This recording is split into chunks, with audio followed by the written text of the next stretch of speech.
जब मेरा पति रोज़ ऑफिस जाता तो जाने से पहले मुझे एक लाल रंग की साड़ी देकर कहता, आज शाम को मेरे ऑफिस से आने से पहले इसे पहन लेना और अच्छे से तैयार होकर बैठना। आज हमारे यहाँ बहुत ख़ास मेहमान आ रहे हैं।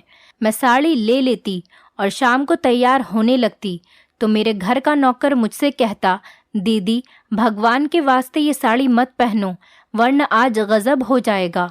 तुम नहीं जानती हो सारी रात तुम्हारे साथ यहाँ क्या खेल खेला जाता है। आज तुम ये साड़ी मुझे दे दो। आज ये साड़ी पहनकर तुम्हारी जगह पर मैं बैठूंगा और तुम छुपकर सब कुछ देख लेना।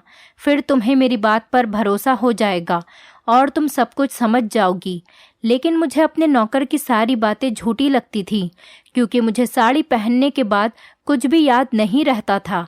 लेकिन आज उसने मुझसे बहुत ज़्यादा ज़िद की और मेरे आगे हाथ जोड़ने लगा तो मैंने उसे अपनी साड़ी दे दी।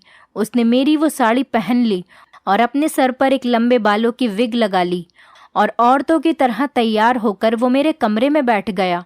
रात को जब मेहमान आए तो मेरा पति एक एक करके उन्हें मेरे कमरे में ले जाता, मगर कुछ समय बाद ये देख मेरे पैरों तले से ज़मीन निकल गई जब उन मेहमानों ने मेरे नौकर के साथ शाम के 5 बज रहे थे। जब मैं सोकर उठी तो मेरे घर में हर तरफ चहल पहल मची हुई थी। मेरी माँ मेरे छोटे भाई से कह रही थी कि जल्दी मार्केट जाओ और अच्छा सा नाश्ता लेकर आना और देखना कोई चीज़ न रह जाए। जब मैंने अपनी माँ से पूछा तो मुझे पता चला कि हमारे घर पर रिश्ते के लिए कुछ मेहमान आ रहे हैं। फिर माँ ने मुझसे कहा कि एक अच्छा सा सूट पहनकर तैयार हो जाओ। मैं अपनी माँ को देखने लगी लेकिन मैंने उनसे कुछ नहीं कहा। मैंने एक नया जोड़ा निकाल कर पहन लिया और हल्का फुल्का सा मेकअप कर लिया। थोड़ी देर बाद वो रिश्ते वाले मेहमान हमारे घर पर आ गए। माँ ने उनको ड्राइंग रूम में बिठाया और ख़ुद भी उन्हीं के साथ बैठ गईं। मुझे उन्होंने कहा कि मैं चाय बना लूं। घबराहट की वजह से मेरे तो हाथ पैर फूल रहे थे, पर मैंने चाय बनाई और जब मेरी माँ ने इशारा किया तो मैं चाय की ट्रे लेकर मेहमानों के सामने आकर बैठ गई। उनमें से एक औरत मुझे गौर से देख रही थी। मुझे उसी समय अंदाज़ा हो गया था कि मैं इन्हें पसंद आ चुकी हूँ।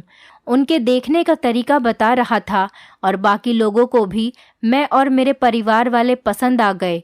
अगले दिन उन्होंने हमारे घर पर फ़ोन करके बता दिया कि हमारी तरफ से हाँ है।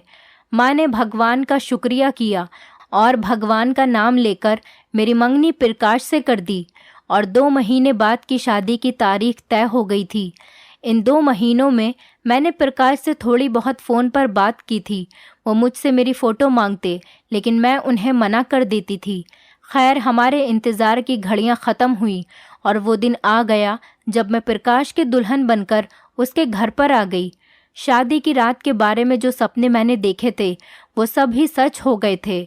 मेरा घूंघट उठाते ही प्रकाश ने बहुत ज़्यादा तारीफ़ की और मेरा हाथ पकड़कर मुझसे कहने लगे कि तुम जानती हो मैं तुमसे कितनी मोहब्बत करता हूँ।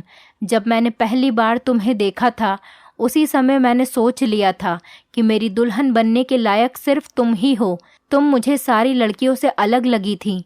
मैं तुम्हारा ज़िंदगी भर बहुत ख्याल रखूँगा। मैं चाहता हूँ कि तुम हमेशा इतनी ही खूबसूरत दिखो। घर के कामों के लिए यहाँ बहुत सारे नौकर हैं। तुम्हें यहाँ पर कोई काम करने की ज़रूरत नहीं है। तुम बस मुझे खुश करना और मेरे लिए हमेशा सज संवर कर रहना। मेरे लिए इतना ही बहुत है। उनकी ये बातें सुनकर मुझे बहुत अच्छा लगा था। अब तो मैं भी उनकी दीवानी हो गई थी। उन्होंने अपने सारे वादे पूरे किए जो उन्होंने शादी की रात मुझसे किए थे। वो रोज़ जब ऑफिस से घर आते तो मेरे लिए गिफ्ट ज़रूर लेकर आते थे। प्रकाश की मोहब्बत ने मुझे सब कुछ भुला दिया था। अब मैं पहले से भी ज़्यादा खूबसूरत हो गई थी। प्रकाश की मोहब्बत से मेरा रूप दिन ब दिन निखरने लगा था। जब मैं अपने मायके जाती तो मेरी दोस्त और मेरे पड़ोसी मुझे खूब गौर से देखती और मुझसे कहती, तुम्हारी तो लॉटरी निकल गई, तुम्हें इतना मोहब्बत करने वाला पति मिला है। मोहब्बत में डूबे दिन रात ऐसे ही गुजरने लगे। यहाँ तक कि मेरी शादी को 4 महीने हो गए थे। एक दिन प्रकाश ने मुझसे कहा कि उन्हें किसी काम से दूसरे शहर जाना है और वो मुझे सुबह मायके छोड़कर चले जाएंगे और 20 दिन के बाद वो वापस आकर मुझे लेने आ जाएंगे। उनके ऑफिस की कोई मीटिंग थी, इसीलिए उनका जाना बहुत ज़रूरी था। मैंने भी कहा ठीक है, प्रकाश ने मुझे शाम के टाइम मेरे मायके छोड़ दिया और खुद एयरपोर्ट की तरफ निकल गए। उसके बाद तो मेरी ज़िंदगी में जैसे तूफान सा आ गया। 20 दिन के बाद प्रकाश मुझे मायके से घर तो ले गए, लेकिन वो मुझे बहुत बदले बदले लग रहे थे। अब वो मुझसे बात भी बहुत कम करने लगे थे। उनकी आंखों में मुझे पहले वाली मोहब्बत नहीं दिखती थी। अब मुझे उनके साथ अजनबी सा फील होता था। अब उनका ज़्यादा समय ऑफिस में ही गुजरता। जब मैं उनसे इस बात की शिकायत करती तो वो मुझसे अपने बिजनेस का बहाना कर देते थे।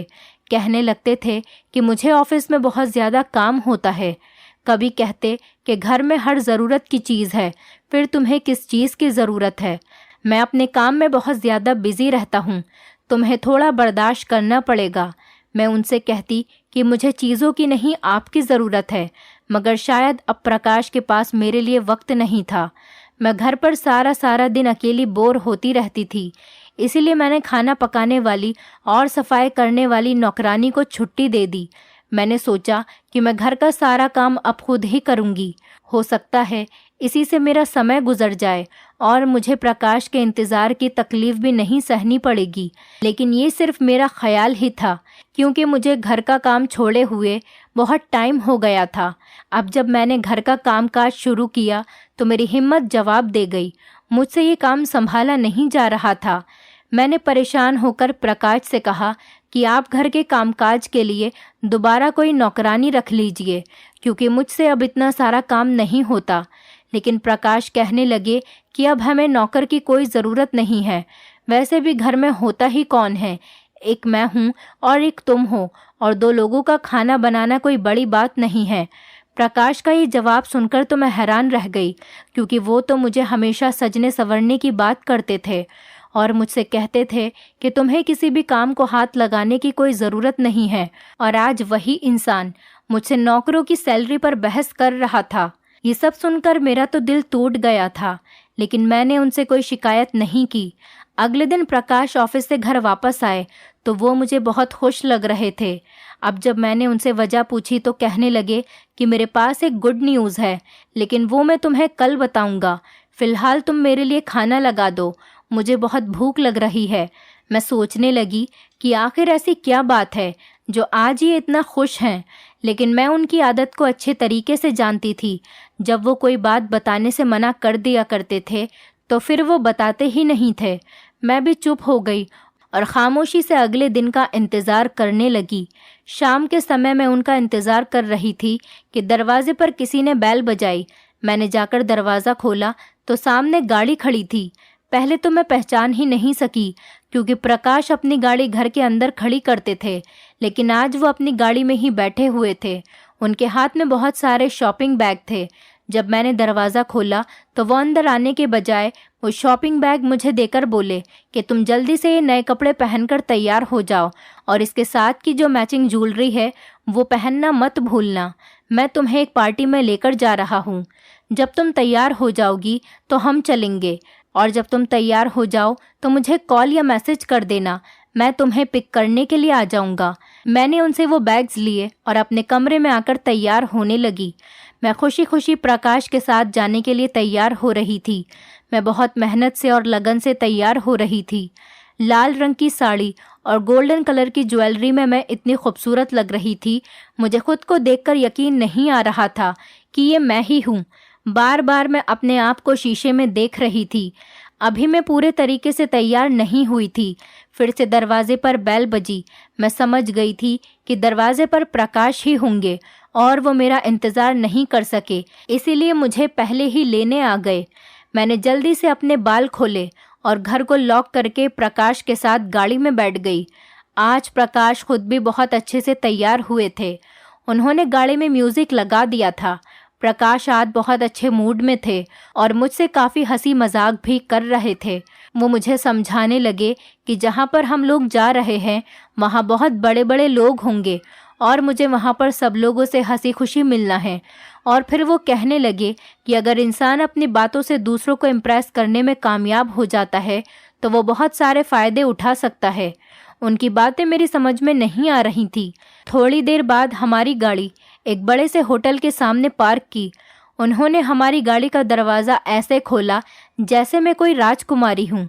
मेरा हाथ पकड़कर वो होटल के अंदर चले गए।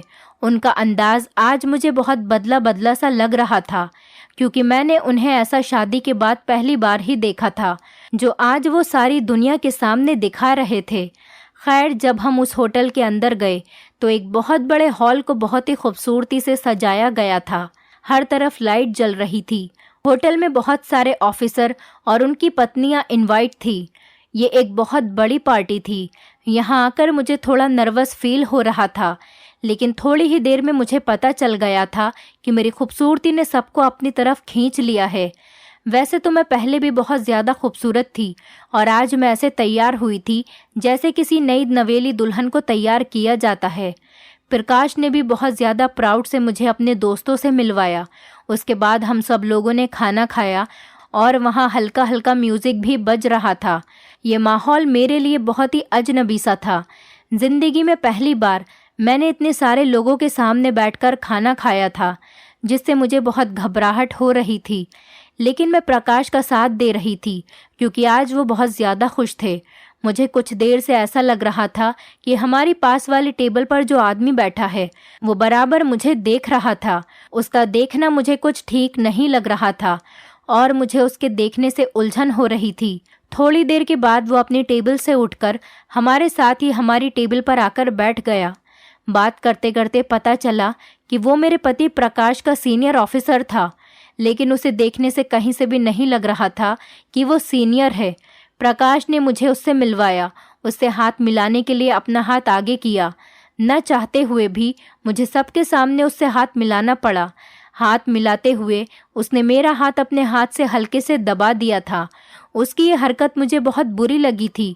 प्रकाश ने भी ये बात नोटिस की थी, लेकिन उन्होंने कुछ भी नहीं कहा। वो चुप रहे। मुझे अपने पति की इस हरकत पर बहुत हैरत हो रही थी कि वो ये सब कुछ कैसे बर्दाश्त कर रहे हैं। प्रकाश ने मुझे बताया कि ये मिस्टर खन्ना हैं। अगर ये चाहें तो मुझे बहुत जल्दी प्रमोशन मिल सकता है। मिस्टर खन्ना की बातचीत जारी रही।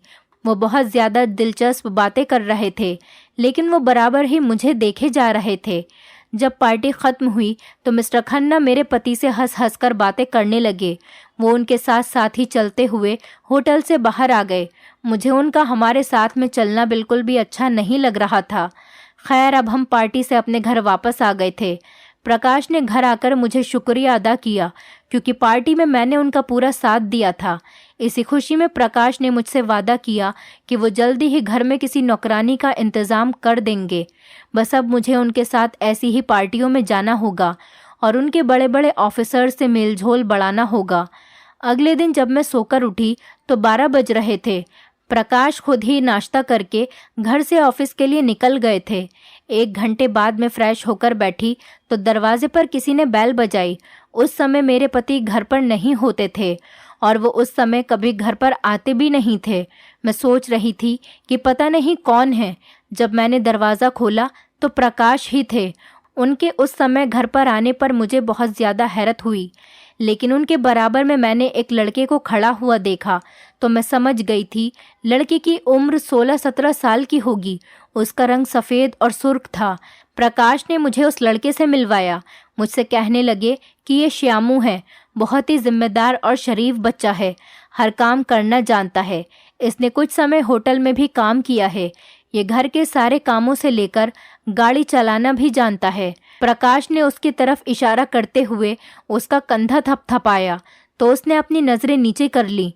मुझे उसका ये अंदाज़ बहुत अच्छा लगा। प्रकाश ने मुझे बताया कि ये एक बहुत ही गरीब घर से है। आज सुबह तुम सो रही थी तो मैं घर से नाश्ता किए बगैर ही चला गया था। मैंने सोचा कि मैं किसी ढाबे पर ही नाश्ता कर लूँगा। वहाँ मेरी मुलाकात श्यामू से हुई। ये मुझसे बहुत खुश दिली से मिला और इसने मुझे बहुत अच्छा नाश्ता बनाकर खिलाया। मैं इसे ज़्यादा तनख्वाह देने की बात करके अपने साथ में लेकर आ गया। ये तुम्हारी हर काम में मदद करेगा और तुम्हारे छोटे भाई की तरह ख्याल रखेगा, है ना श्यामू? उन्होंने श्यामू की तरफ देखा तो उसने जी हाँ में सर हिला दिया। खैर, मैं भी सुकून से हो गई थी कि नौकरों की फ़ौज से जान छूटी। अच्छा है, एक ही नौकर घर के सारे काम कर लेगा। मुझे भी आसानी होगी और ज़्यादा सर खपाना भी नहीं पड़ेगा। श्यामू ने सच में मुझे बहुत आराम पहुंचाया। वो सारे काम औरतों से भी ज़्यादा अच्छे से करता था और कोई फालतू बात भी नहीं करता था। अब मैं बहुत ज़्यादा चैन से हो गई थी। श्यामू से मुझे हमदर्दी सी हो गई थी। अब वो मुझे मेरे छोटे भाई की तरह ही लगता था। वो मुझे भी दीदी दीदी कहता तो मुझे एहसास होता कि इसके दिल में मेरे लिए कितनी इज्जत है। एक दिन जब मैं सुबह उठी तो श्यामू अपने कमरे में नहीं था। मुझे फिक्र होने लगी कि पता नहीं कहाँ चला गया। मैंने बाहर जाकर देखा तो वो लॉन में बैठा हुआ रो रहा था। मैं उसके आंसू देखकर समझ गई कि ज़रूर उसकी कोई ना कोई मजबूरी होगी या उसके घर में कोई परेशानी होगी, वरना वो इस तरीके से नहीं रोता। वो तो हमेशा हंसी खुशी रहने वाला लड़का था। फिर मैं श्यामू के पास गई। उसने मुझे देखा तो वो अपने आंसू मुझसे छुपाने लगा। शायद वो मुझे अपनी परेशानी बताना नहीं चाहता था। मैंने उससे काफ़ी पूछने की कोशिश की, लेकिन उसने मुझे कुछ भी नहीं बताया। मैंने सोचा कि शायद इसके घर में पैसों की परेशानी होगी, इसीलिए मैंने उसे कुछ पैसे दिए, लेकिन उसने वो पैसे लेने से मना कर दिया। इतने में प्रकाश का फ़ोन आ गया। वो कह रहे थे कि आज हमारे घर कुछ मेहमान आ रहे हैं, तुम श्यामू से खाना बनवा लेना और ख़ुद वही लाल वाली साड़ी पहनकर तैयार हो जाना। तुम अगर मेरे मेहमानों से बातचीत करती रहोगी तो उनका दिल लगा रहेगा। उनके दोस्तों के बारे में सुनकर तो मुझे घबराहट होने लगी। मिस्टर खन्ना को बर्दाश्त करना तो मेरे बस के बाहर की बात थी। उनकी गंदी नज़रें उस दिन भी मेरे ऊपर ही टिकी हुई थी, जिसे मैंने खूब ध्यान से देखा था। खैर, मैं मजबूरी और प्रकाश के कहने से तैयार हो गई। तकरीबन रात के 7 बजे प्रकाश अपने मेहमानों को लेकर घर आ गए। फिर वही हुआ जिसका मुझे डर था। प्रकाश के साथ आने वाला मेहमान और कोई नहीं बल्कि मिस्टर खन्ना ही थे, जिनको देखकर ही मेरा मूड खराब हो गया था। मेरा दिल तो नहीं चाहता था कि मैं उनसे बातचीत करूं, मगर मजबूरन मुझे उनसे बात करनी पड़ी। मैं और प्रकाश मिस्टर खन्ना के साथ ड्राइंग रूम में बैठे थे। मिस्टर खन्ना बहुत ही अजीब तरीके से मेरे सामने बैठे थे, मगर उन्हें कोई खबर ही नहीं थी। थोड़ी देर बाद प्रकाश के मोबाइल पर किसी का फ़ोन आया। वो फ़ोन पर बात करते हुए कमरे से बाहर चले गए। अब कमरे में मैं और मिस्टर खन्ना अकेले रह गए थे। मिस्टर खन्ना मुझसे खुलकर बातें करने लगे तो मुझे उनका ये अंदाज़ पसंद नहीं आया। वो इतनी अजीब अजीब बातें कर रहे थे कि मेरा जवाब देने का दिल नहीं कर रहा था। 10 मिनट हो गए। जब प्रकाश कमरे में वापस नहीं आए तो मैं उठकर कमरे से बाहर जाने लगी। मुझे मिस्टर खन्ना के साथ बैठना बहुत ही अजीब लग रहा था। इससे पहले मैं उठकर खड़ी होती, मिस्टर खन्ना ने मेरा हाथ पकड़ लिया। उनकी इस हरकत पर मुझे बहुत गुस्सा आया। मेरा दिल तो कर रहा था कि मैं उन्हें एक ज़ोर का थप्पड़ लगाऊं, लेकिन मैंने अपने गुस्से को ठंडा किया और आराम से उनसे कहने लगी कि मिस्टर खन्ना, आप ये क्या कर रहे हैं? आप मेरे पति के दोस्त हैं और उनके सीनियर ऑफिसर हैं, इसीलिए मैं आपकी बहुत ज़्यादा इज्जत करती हूँ। अगर आपने ये बदतमीज़ी बंद नहीं की तो मैं भी अब बदतमीज़ी पर ही उतर आऊँगी। उन्हें मेरी इस बात से जैसे कोई फ़र्क ही नहीं पड़ा था। वो सुकून से खड़े होकर मुझे घूर रहे थे। जब मैंने उनसे अपना हाथ छुड़ाना चाहा तो वो और मेरे करीब आने लगे। गुस्से में मेरा चेहरा लाल हो गया। मैंने टेबल से फ्लावर पॉट उठाया और उनके सर पर मार दिया। उनके सर से थोड़ा खून बहने लगा तो वो चिल्ला उठे। उनकी चीख सुनकर मेरे पति कमरे में आ गए। मिस्टर खन्ना दर्द से चीख रहे थे और मेरे पति को बहुत गुस्सा आ रहा था। बजाय इसके वो अपने दोस्त मिस्टर खन्ना को कुछ कहते, उन्होंने उल्टा मुझे ही डांटना शुरू कर दिया। कहने लगे कि तुम पागल तो नहीं हो गई हो, ये तुमने क्या कर दिया? अभी और इसी समय उनसे माफ़ी मांगो। मैंने उनसे माफ़ी नहीं मांगी और उनकी तरफ देखते हुए ज़मीन पर थूक दिया और कहने लगी कि मिस्टर खन्ना अगर इस पूरे देश के राजा भी होते तो भी मैं उनसे माफ़ी नहीं मांगती। उल्टा इन्हें मुझसे माफ़ी मांगनी चाहिए, जो गंदी हरकत इन्होंने मेरे साथ की है। मेरी बात सुनकर प्रकाश ने मुझे बहुत ज़्यादा गुस्से में देखा और मुझसे कहने लगे, अगर तुमने मिस्टर खन्ना से माफ़ी नहीं मांगी तो मैं तुम्हें यहीं खड़े खड़े डिवोर्स दे दूंगा। अपने पति की ये बात सुनकर तो मैं हैरान रह गई। क्या कोई भी शरीफ इंसान अपने दोस्त की खातिर अपनी पत्नी को तलाक दे सकता है? मैं भी जिद पर अड़ गई, क्योंकि मिस्टर खन्ना की हरकत ही ऐसी थी कि उनसे माफ़ी मांगने का तो सवाल ही पैदा नहीं होता था। मुझे यूं खामोश खड़ा देखकर प्रकाश उल्टी गिनती गिनने लगे। वो सोच रहे थे कि अगर वो मुझे छोड़ने की धमकी देंगे तो मैं मिस्टर खन्ना के पैर पड़ने लगूंगी और उनसे माफ़ी मांग लूंगी। लेकिन मैं भी अपनी बात से नहीं हटी और मैंने उनसे माफ़ी नहीं मांगी। उसके बाद प्रकाश ने मुझसे कहा कि तुम पेपर्स का इंतज़ार करना, मैं तुम्हें डिवोर्स दे दूंगा। मैं हैरत की नज़रों से उन्हें देखने लगी। मुझे समझ में नहीं आ रहा था कि प्रकाश तो मुझसे इतनी मोहब्बत करते थे, फिर वो मेरे साथ ऐसा क्यों कर रहे थे, वो भी अपने इस घटिया दोस्त की खातिर। मिस्टर खन्ना ये सब कुछ देखकर मुस्कुरा रहे थे। वो भी बड़बड़ाते हुए हमारे घर से चले गए। मेरे पति भी उनके पीछे पीछे गए और मेरे बर्ताव की उनसे माफ़ी मांगने लगे। थोड़ी देर बाद जब प्रकाश घर के अंदर वापस आए तो उनका मूड ऐसा था जैसे कुछ हुआ ही न हो, लेकिन मेरी तो दुनिया ही उजड़ चुकी थी। मैंने अपने कमरे में जाकर अपना बैग पैक करना शुरू कर दिया और उसी समय घर से निकलने लगी तो प्रकाश ने मुझे कमरे में बंद कर दिया। मैंने दरवाज़ा खटखटाया मगर उन्होंने नहीं खोला। थोड़ी देर बाद वो अंदर आए और मुझसे कहने लगे कि क्या हुआ, मैंने जो कुछ भी तुमसे कहा है वो गुस्से में कह दिया। क्या हमारी बरसों की मोहब्बत मेरी छोटी सी बात पर ख़त्म हो जाएगी? जाहिल लड़कियों की तरह हंगामा मत करो। जो कुछ भी हुआ है उसे भूल जाओ और ख़बरदार, जो तुमने घर से निकलने की कोशिश भी की मैं तुम्हारी टांगे तोड़ दूंगा। वैसे भी दरवाजे पर लॉक लगा हुआ है। तुम्हें बाहर जाने की ज़रूरत भी नहीं है और इजाज़त भी नहीं।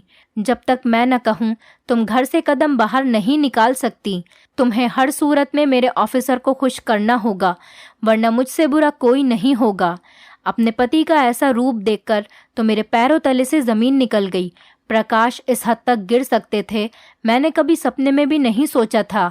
इस सारे हंगामे की खबर श्यामू को भी हो चुकी थी, क्योंकि कमरे में पड़े फ्लावर पॉट के टुकड़े समेटने के लिए मैंने उसे ही कहा था।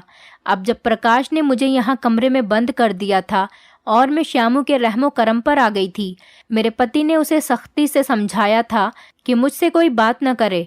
अगले दिन प्रकाश घर से ऑफिस के लिए चले गए। उनके कहने के अनुसार श्यामू ने मुझे खाना दिया। मैं अपने ही घर में कैद होकर रह गई थी और अपने नौकर की मोहताज हो गई थी। मैंने श्यामू को उसकी माँ बहन का वास्ता दिया और उसके आगे हाथ जोड़कर मदद मांगी तो उसका दिल भी मेरे लिए पिघल गया। वो कहने लगा कि दीदी तुम फिक्र मत करो, तुम्हारी इज्जत की जिम्मेदारी अब मेरी है। अब कोई तुम्हें छू भी नहीं सकता। तुम्हारा पति, भगवान माफ करे, बहुत ही घटिया और गिरा हुआ आदमी है। हमारे यहाँ तो ऐसा बिल्कुल भी नहीं होता और अगर कोई अपनी पत्नी के साथ ऐसी घटिया हरकत करने की सोच भी ले तो उसकी नस्लें ख़त्म कर दी जाती हैं।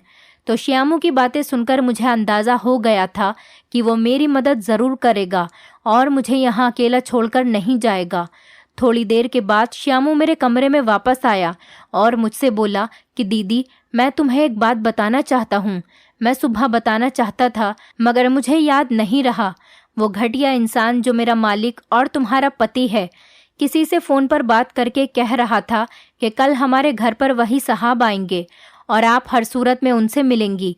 श्यामू ने जब मुझे ये बात बताई तो मैं समझ गई थी कि मैं मिस्टर खन्ना की जिद बन चुकी हूँ।